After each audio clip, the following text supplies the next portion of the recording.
Hi guys, and thank you for joining me. Now, the other day I posted a picture of this album on my Instagram and started to get a lot of interest and a lot of questions about it. Now, I think I've talked about it before on one of my sort of random record reference reviews that I do on my YouTube. If you want to check those out, go and check further back. I think they were last year I made some, possibly the year before. Or I just flick through my record collection, some of my record collection behind me, and just talk about random albums, pick them out and just talk about, why I've got them in my collection, why I like them. As I said before, I don't believe in any guilty pleasures with music. It's all good. It all influences you in some way. And if you just like it, hell, you just like it. So this album, it's called The Electric Sticks of Buddy Rich, and it's on the Alto label. And from what I found out online about it, it's not bootleg quality, but it's not brilliant. And I think that the original source tape isn't very good. I don't think it's like a bootleg of a bootleg of a bootleg, like some of those Beatles albums and stuff that are like 100 generation copy. I think this is how it was recorded. It was recorded at Birdland, as far as I can tell. And it says here it's mono stroke stereo. Don't know what that means, but I've always wanted it. And I bought the book, Mr. I Am the Band, which is actually down there. I should have pulled that out, shouldn't I? Which is a big, thick book about Buddy's career and all of his records, from the really early days with Artie Shaw right the way through to the end, plus TV appearances and possible bootlegs of radio performances. Incredible book, and phenomenal. So much information in there. And I always saw this one. And I saw that it was like a drum battle with Art Blakey. And I thought, blimey hell, I need to get this. And eventually, it came into my possession. And, there's only 1, 2, 3, 4. There's only 5 tracks on it. And I think Buddy's playing with his quintet, which had Phil Woods and the fella on Vibes. You can leave a comment down below. I can't remember his name now, straight off the top of my head. And they play sort of tracks each, a bit like the Max Roach album. So Buddy's band plays for a bit, and then Max's band play for a bit. And, both bands, obviously the Messengers are fantastic, and the band that Buddy's got is fantastic. And he's playing in more sort of small groups, so he's not playing as aggressively as he would with his big band. And it's quite good. But what for me, the main thing about this is, though everything is good, is cool, as well worth a listen, is the night in Tunisia. I don't want to say drum battle, but drum off between Art Blakey and Buddy Rich. It's really, really interesting. And Art Blakey, for me, has always been a very primal player. He's obviously clearly got technique, but he didn't play falls and drum solos the way that Buddy and Louis and Gene were playing, or Philly Joe Jones or somebody. He came from a very different place. And I've always enjoyed that. And when I heard these two were going to have a drum off, I thought, blimey, it could be, a massacre, because Buddy, when he wants to turn it on, as we know, whether we like him or not, with phenomenal technique, and it's kind of hard to play up to it. But Art Blakey does. Art comes out, with all guns blazing, and it's just fantastic. It's a great trade-off. And some people have quoted, have commented saying, can I get a copy? Unfortunately, I can't digitize this album. But, it's well worth checking out. I think it was released on a CD at some point. It was on eBay. And me and Simon Wagstaff talk about this at length. There's been various copies about, and some are official, some are unofficial. But it's well worth checking out. As I say, the quality isn't brilliant. But the price alone, if you get it as a bootleg, as a collector's thing, the price alone is worth the drum off between Art Blakey and Buddy. It's phenomenal. Really good. So, yeah, that's it. And it's hard to get. But being a collector like I am, I just had to have it. So yes, Electric Sticks of Buddy Rich, that's that. So I thought while I was here, I'll talk about a few of the other ones that I've got, drum off type albums or whatever. And this one's good. This is just, I think this is volume 1. I've got volume 2 somewhere. The Gretsch Night, drum night at Birdland. Again, Birdland. Because obviously Birdland had a house drum kit, which was a Gretsch kit, which all the visiting drummers would have played, And this has got Art Blakey, Charlie Persip, Elvin Jones and Philly Joe Jones. Obviously, there's no Deadwood there. Every drummer on this is fantastic. And again, they play with the band and chop it up with the band. and then they have little trade-offs and so on, and it's great. You know, it's not an album that you put on a dinner party or anything, but it's a great record, as they say. Yeah, wicked. And again, there's no losers on this. It's kind of, you know, it's not about trying to outdo each other, though I guess egos are what they are. And, you know, I mean, I've had a few of these drum offs with various drummers through the years, and, you know, some drummers sort of play ball and some just want to kind of nail you into the floor while they've got the chance, and you've got to come out fighting, you know. And I think one of the gracious ones I ever did was against Jim Kilpatrick and Gavin Harrison. I mean, goodness me, you got Gavin Harrison, top prog, rock, funk, pop, any style he can play with an amazing technique. Then you've got the incredible hands and fingers of Jim Kilpatrick. It was like, and I'm in the middle. But every drummer played, and I think it's on YouTube somewhere, everyone played to their strengths. A few little sparks every now and again of, oh, how would you feel about that? Answer that if you can. But it was never sort of aggressive. But I've done other ones which have not been like that. And it's a bit kind of like, yeah, anyway, it becomes like a sport, and that's not my bag, man. Yeah, so this is worth checking out. It's great. Recording's a lot better. It's on the Roulette label. I've got a few other Roulette albums here, I think. And the recording's great. Really, really good. Really like it. Each drummer comes out doing their thing. Sometimes hard to tell which is which. You know, there's a very similar kind of late 50s, early 60s, you know, bebop to modern jazz thing going on with all these players.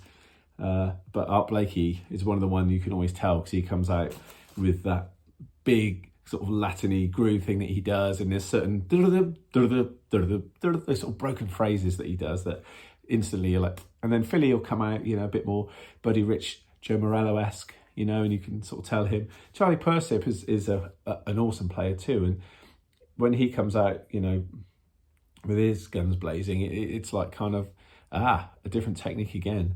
And I can remember one of the drummers here, they've all got amazing technique, but one of them has got crazy right foot, you know, on one of the tracks. It's really like insane with one pedal. But yeah, that's well worth a look.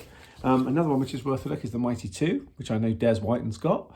And I've got the EP down there somewhere, thanks to you, Des. I went out and got it on eBay, so thanks for that. This is Gene Krupa and Louis Belson.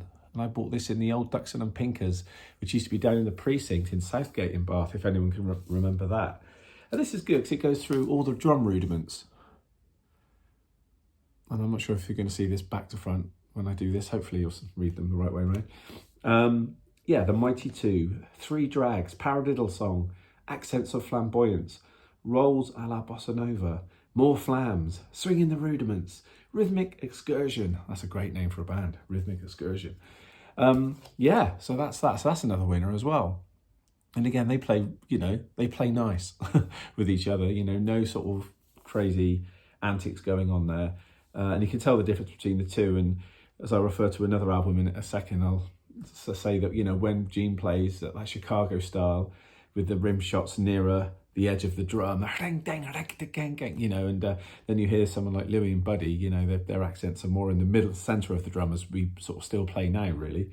You can sort of really tell the difference in the way Buddy's, Gene's phrasing against Louis. It's just great. It's nice to have those two opposites, just brilliant. And of course, Gene is the daddy anyway, so, you know, there are no winners in all these things, I don't think. I don't see it like that anyway. It's just the interesting trade-off of both drummers. This one's a good one too, because as side 1 finishes, it fades out, and then you whack on side 2 and it fades back in again. And it just carries on. So hopefully, you know, we don't miss any drumming in those moments. Well, obviously they just thought, we'll just have to keep this thing rolling because they're not going to stop. And this is great. I think this was done in Japan. Are you ready for this? Buddy Rich and Louis Belson, just great. Of course, this is a good match, good pairing. Both similar sort of styles of playing. Obviously Louis with the 2 bass drums and Buddy with 1. And there's the Louis spelling. You're never sure if you should spell Louis with a L-O-U-I-S or L-O-U-I-E. You always see it slightly different. But yeah, so this is a great one too. I love that cover, very arty.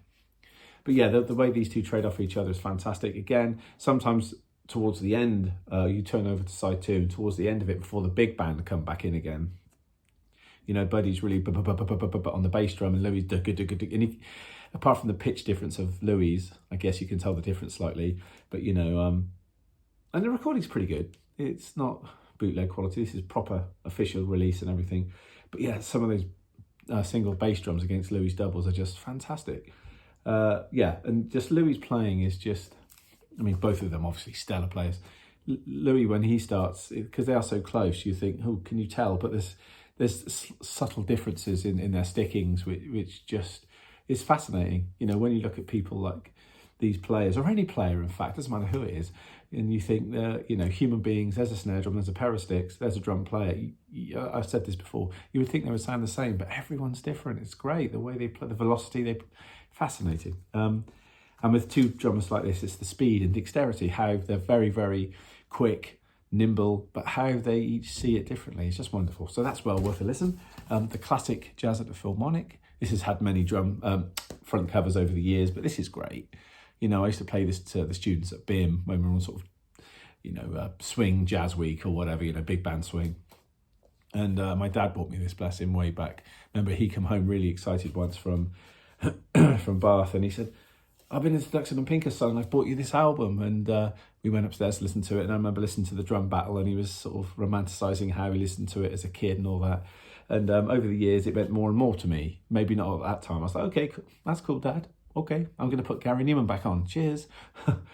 But over the years, it's, yeah, I've realised not only because of Dad's passing, you know, it's important to me, but, you know, what this album meant to millions of music fans and drummers all around the world.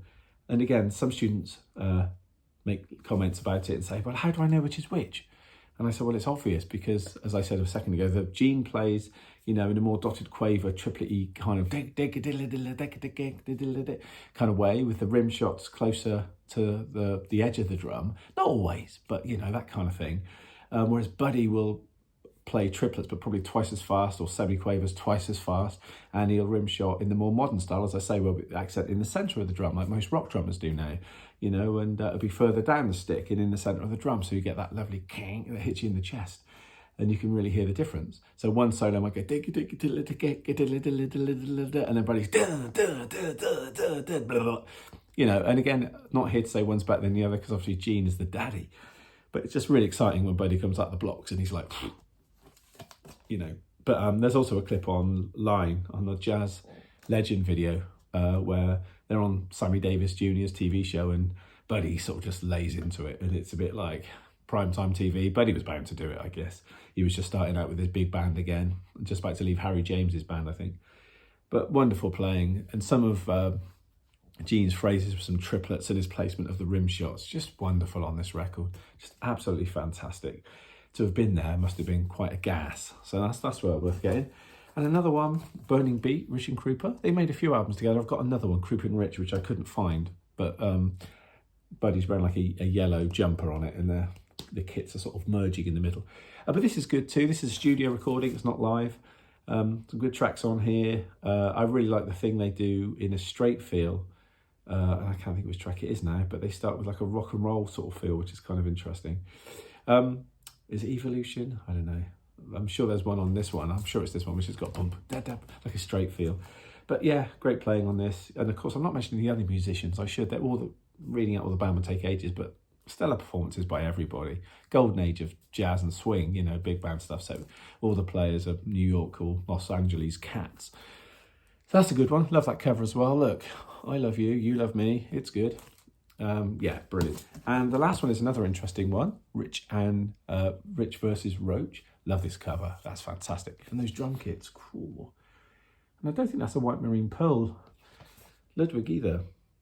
Is that a blue, oyster blue? Is that maybe? Or there wasn't a grey. I don't know. Could somebody tell me what that finish is? It's not Buddy's usual white marine. And that's obviously like, I guess, a silver glitter, the Gretsch kit. But it's nice to have that. I love the backdrop. Buddy's shirt's pretty rad, the red shirt. But anyway, this is great. Oh, and also Max's.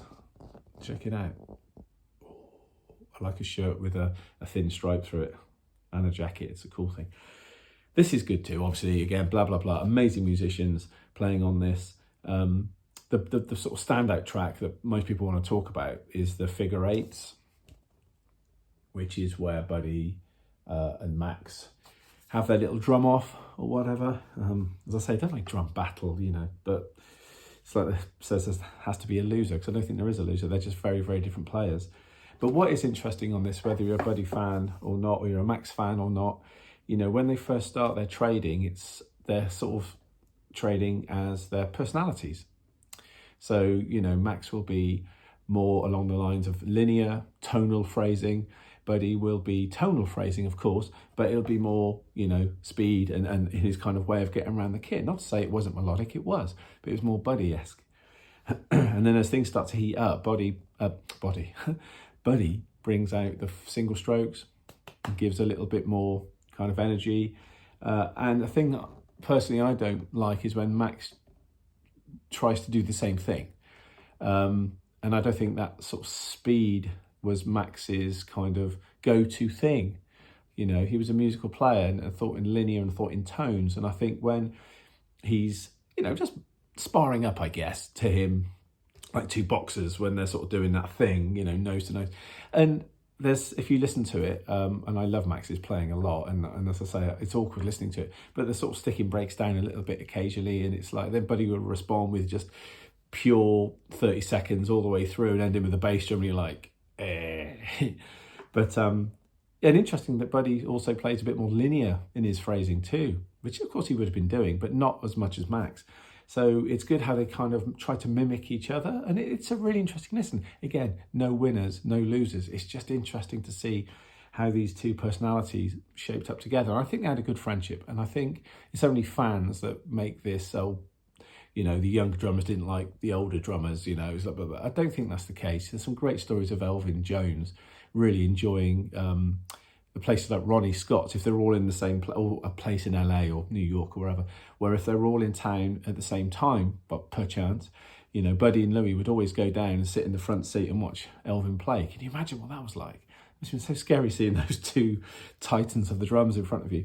But nothing but love, you know, and so it's all the fans and the people online that like to do all this bitching stuff. But anyway, this is a great one. I know Jordan Swain has just got a copy of it. He's enjoying it. Yeah, interesting. It's just historical. These things are historical. Winners, losers, they all earned their place. So let's try not to get into that space. But anyway, there's the video. I thought I'd just start with the electric sticks. I'll go through that and just a few of my favourite sort of verses, drum off records. So if you don't know them, go and check them out. If you want to buy them, get on eBay and go to your local record store. Some people still have these things, you know, second-hand records and stuff. It's worth checking. Yes, thanks for watching, thanks for sharing, thanks for subscribing. Keep doing that, keep spreading the love, and I thank you, and I shall see you again soon.